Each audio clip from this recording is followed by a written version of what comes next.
Hello out there, I'm the oldest nerd. My nephew was in the Army some years ago, and on a visit one time, he comes in wearing a t shirt saying, "Join the Army, uh, travel the world, meet interesting people, and kill them." That was a joke, of course, and however, it is kind of where we look at Starfleet in this episode, where we have a documentarian, Beto Ortegas. He's the brother of Erica Ortegas, who's the helms person on the Enterprise, and he's a civilian, and he's been following him around for several episodes with this hovering camera and irritating virtually everybody around him. And while he has been on several peaceful missions, the one he decides to do the documentary about is one where they are aiding a one side of a warring faction, and they have a classified job to bring this creature from one planet to another. And we find out that the creature has capabilities of defending itself, making it quite a useful weapon. In fact, they find that it has been modified in order to be a controllable weapon. So, what we have here is a sentient creature who doesn't want to be a weapon, who just wants to die, and but is willing to obliterate anything that gets in its way. So we have the danger, we have the military aspect, and it seems to fit into the frame that Beto wants to make this documentary. Now, they open the episode without the usual opening credits. They have it with a Freedom of Information Act, or whatever the Federation variation on that is, and saying that all the material there has been screened by Starfleet and declassified. And so there are certain parts of it that we don't get the inside idea of, especially what Pike's orders were, and just why they're doing what they're doing. None of this actually comes out. We just kind of see it from a perspective of watching a documentary. We're told what one side wants us to hear and what the other side wants us to hear. So it's a very much a shoot 'em up episode, but at the same time there is the concern for this creature that they are escorting. We see Spock do a more modified mind meld. He also has to kind of explain himself to the documentarian, just like virtually all of the crew does. They have confessional moments throughout the episode. And it looks very real, and so it's very well done. But I think that part of this comes from the fact that even we who watch Star Trek think of it as exploring strange new worlds and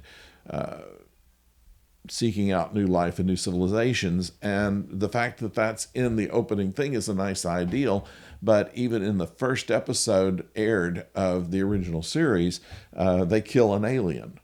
So Roddenberry always modeled the show on the military, generally during World War II, because it was identifiable. A lot of people by the mid-60s had fought in World War II, or knew people had and knew a lot of the technology. And so a cruiser, which is essentially what the Enterprise was not a flagship, but it was basically one of several mid-type of ships. Your aircraft carriers, your battleships always had battle groups that went on them, but cruisers generally went alone. They were more maneuverable, they were faster, they could do some things that a battle group could not do, and that's where he wanted the Enterprise to be, or whatever names for the ship he had were generally based on World War II cruisers.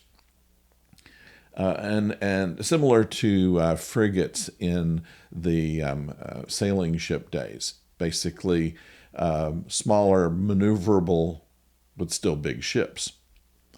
So the idea that it becomes a flagship is something that mainly came out in The Next Generation, and it's been carried on in all the other shows since, making the Enterprise the flagship of the fleet. Although even the term flagship just supposedly means that it has an admiral aboard, not that it's the lead ship of the fleet. Be that as it may. The idea of Gene Roddenberry's utopian ideas, especially near the end of his life, were not really present in the original series, at least not as dominant, because there were as many shoot-'em-ups as there were missions of peace in the original series. And they exposed that in this. It's the first time, by use of this documentary framing, that they could take the series, the whole concept of Star Trek, and break it down. And by the end, they don't back away from the idea that Starfleet is kind of a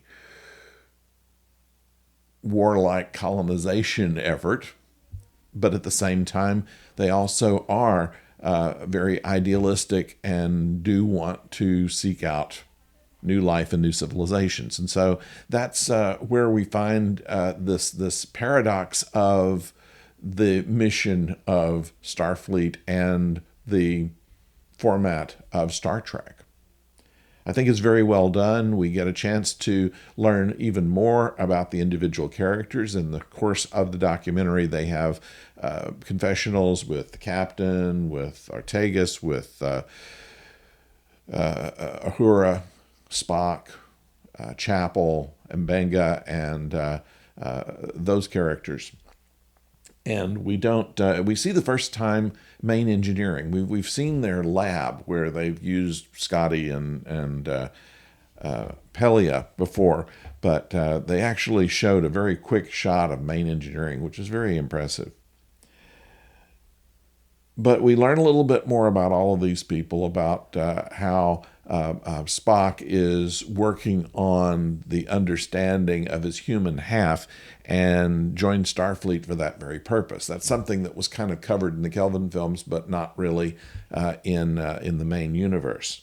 And in fact, they used a line, number one uses a line that was used in the Kelvin Star Trek movie, where space is a dark, cold place with dangers and death, and that it's and she used that as a straw man to say, well, no, it's not the way we do it. And in the end, they talk about how all of the crew